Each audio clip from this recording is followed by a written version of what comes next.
مجھے افسوس بھی ہے، دکھ بھی ہے کہ پاکستان کی نہیں بلکہ عالم اسلام کی پہلی خاتون وزیر اعظم شہید محترمہ بے نظیر بھٹو کو اپنی جد و جہد میں ہاتھ سے جان گنوانا پڑی۔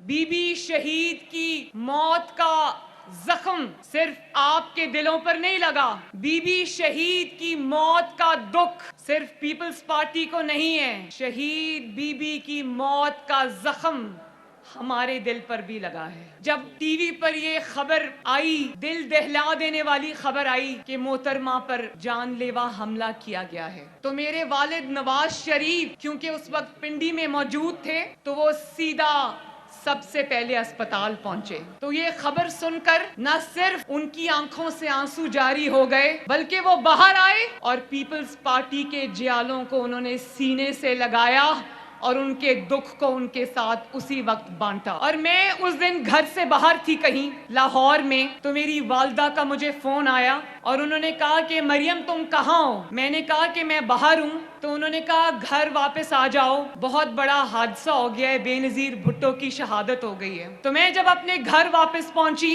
تو میرے دادی کے کمرے میں میری پوری فیملی جمع تھی اور ہمارے گھر میں سوگ کا سامان تھا، سوگ کا سما تھا۔ اس طرح وہاں پر رو رہے تھے میری والدہ سمیت کہ جیسے ہمارے خاندان کا کوئی فرد دنیا سے رخصت ہو گیا ہو۔ میرے پیپلز پارٹی کے بھائیوں بہنوں، میں جانتی ہوں کہ ماں کو کھو دینے کا دکھ کیا ہوتا ہے۔ میں نے بھی اپنی ماں کھوئی ہے، لیکن جب میں بلاول بھٹو کو دیکھتی ہوں تو مجھے اور بھی زیادہ تکلیف ہوتی ہے، کیونکہ میں نے تو پھر اپنی زندگی کے کچھ سال اپنی والدہ کے ساتھ بتا لیے تھے، اس نے تو بہت بچپن میں اپنی والدہ کو کھو دیا۔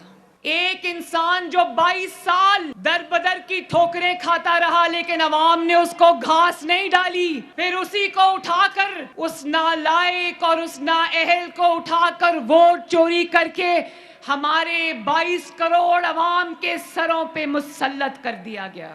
وہ عمران خان آج خود چیخ چیخ کر کہہ رہا ہے کہ مجھے کچھ بھی نہیں آتا، ٹی وی پر آ کر کہتا ہے کہ مجھے کام کرنا نہیں آتا۔ وہ خود اپنے منہ سے یہ اعتراف کر رہا ہے کہ میں نااہل بھی ہوں اور نالائق بھی ہوں، اور یہ بھی کہہ رہا ہے کہ تیاری کے بغیر حکومتوں میں نہیں آنا چاہیے۔ بھائی تمہیں یہ کہنا چاہیے کہ تیاری کے بغیر حکومتوں میں نہیں لایا جانا چاہیے۔ کوئی ملک توڑے تو بھی معصوم، کوئی آئین توڑے تو بھی معصوم، کوئی سیاچن گوا دے تو بھی معصوم، کوئی کشمیر کا مقدمہ ہار بیٹھے تو بھی معصوم، کوئی اپنا حلف توڑ کر سیاست میں دخل اندازی کرے تو بھی معصوم، کوئی اپنے مخالفین کو قتل کرا دے تو بھی معصوم، کوئی اپنے سیاسی مخالف کو جیل میں ڈال کر اس کو موت کے دہانے تک پہنچا دے تو بھی معصوم، کوئی اربوں روپے کی کرپشن کرے۔ پیزا والے کو جانتے ہو نا؟ کیا نام ہے پیزا والے کا؟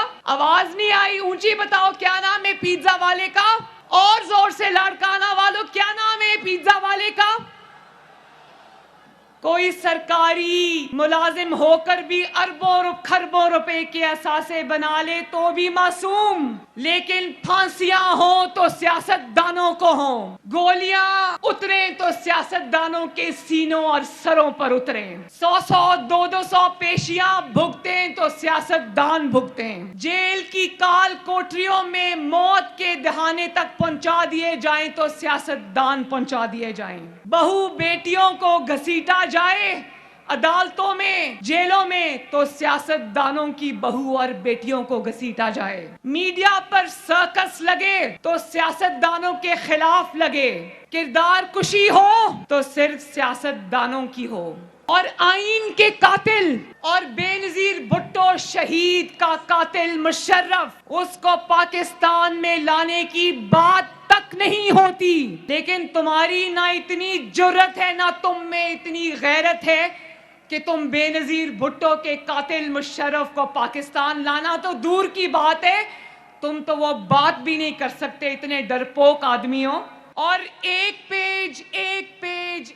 پیج کی رٹ لگا کر جتنا تم نے فوج کو بدنام کیا، شاید ہی پاکستان کی تاریخ میں کسی نے کیا ہو. اتنا کمزور ہے یہ آدمی کہ یہ دوربین لگا کر پی ڈی ایم کے جلسے دیکھتا ہے اور سٹیج پہ دوربین لگا کے دیکھتا ہے کہ کون سا لیڈر بیٹھا ہے کون سا نہیں بیٹھا. اور اگر مردان کے جلسے میں بلاول بھٹو زرداری نہیں آ سکتا تو یہ رات کو خوشی سے اچھلتا ہے کہ ہاں ہاں ہاں بلاول بھٹو زرداری نہیں آیا, پی ڈی ایم میں لڑائی ہو گئی ہے. اور آج یہ کہے گا کہ مولانا فضل الرحمان نہیں آ سکے, آہا ہا ہا ہا ہا پی ڈی ایم میں لڑائی ہو گئی ہے. کل کو یہ دیکھے گا کہ کسی ریلی میں مریم نواز نہیں آ سکی تو تالیاں بجائے گا کہ آہا ہا ہا ہا ہا پی ڈی ایم میں لڑائی ہو گئی. تابعدار خان, یہ جنگ تم ہار چکے ہو.